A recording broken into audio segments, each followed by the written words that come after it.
لیلا کی عاجزی کا سفر۔ ایک چھوٹے سے گاؤں میں ایک خود سر لڑکی لیلا رہتی تھی۔ وہ ہر وقت اپنی مرضی چلاتی اور دوسروں کے ساتھ بدتمیزی کرتی تھی۔ لیلا کے گھر کے سامنے ایک گھنا جنگل تھا۔ لیلا کو جنگل میں جانا بہت پسند تھا۔ وہ اکثر اپنے والدین سے چھپ کر جنگل میں چلی جاتی اور شام کو واپس آتی۔ جب وہ واپس آتی تو اس کے والدین اس کو ڈانٹتے، منع کرتے، مگر وہ سب کو نظر انداز کر دیتی۔ ایک دن جب وہ اپنے والدین کی نصیحتوں کو نظر انداز کرتے ہوئے جنگل کی طرف نکل گئی تو اسے اندازہ ہی نہیں تھا کہ آگے کیا ہونے والا ہے۔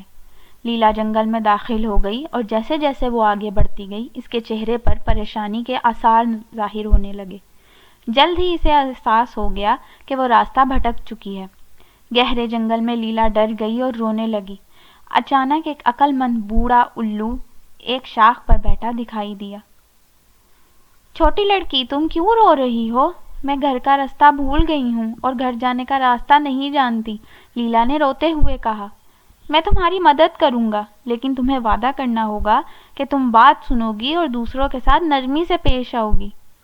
الو نے اپنے دوستوں کو بلایا، ایک ہوشیار لومڑی، ایک نرم مزاج ہرن اور ایک بہادر چوہا۔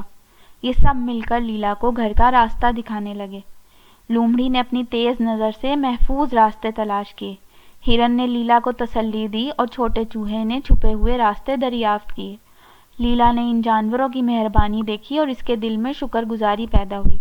اب وہ ان کے ساتھ نرمی سے پیش آنے لگی تھی۔ جب وہ گاؤں کے قریب پہنچے، الو نے لیلا کو یاد دلایا کہ حقیقی طاقت نرمی اور انکساری میں ہے۔ لیلا نے جانوروں کا شکریہ ادا کیا اور گھر کی طرف دوڑ پڑی۔ گھر پہنچتے ہی لیلا اپنے والدین کے گلے لگ گئی۔ وہ اب ایک بدلی ہوئی لڑکی تھی اور اس کے دل میں جنگل کے جانوروں کی یاد ہمیشہ زندہ رہی۔ وہ جان چکی تھی کہ حقیقی طاقت نرمی اور انکساری میں ہے۔ لیلا کی عاجزی کا سفر ایک قیمتی سبق تھا۔